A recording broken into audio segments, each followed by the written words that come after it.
நம்ம வீட்ல ஒரு அழகான கப்போ, இல்ல பீங்கானால செய்யப்பட்ட தட்டோ ஏதாவது உடைஞ்சிருச்சுன்னா, அத உடனே தூக்கி போட்டுருவோம். ஏன்னா, திரும்பவும் அது பழைய பொருளாகாது. நம்ம உபயோகப்படுத்த முடியாது அப்படிங்கிற ஒரு எண்ணத்துக்கு வந்துர்றோம். ஆனா, இதுவே ஜப்பான் நாட்டுல இந்த மாரி பொருட்கள தூக்கி போடாம அத சரி செய்றாங்க. அந்த சரி செய்யற அந்த ஆர்ட்டுக்கு பேர் தான் கிங்சுகி. இன்னைக்கு இந்த வீடியோல இந்த ஜப்பானிய கலை உங்க வாழ்க்கையில வர தோல்விகள், காயங்கள், ஏமாற்றங்கள் இதெல்லாம் எப்படி தங்கமா மாத்தலாங்கிறத இந்த வீடியோல நம்ம கத்துக்க போறோம். இது உங்க வாழ்க்கைய கண்டிப்பா மாத்தும். ஃபர்ஸ்ட் கிங்சுகி அப்படின்னா என்ன?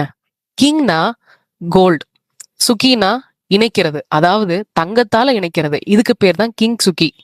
ஒரு பீங்கான் பாத்திரம் உடைஞ்ச உடனே அத மறைக்காம, அதோட விரிசல்கள இன்னும் அழகாக்குறாங்க.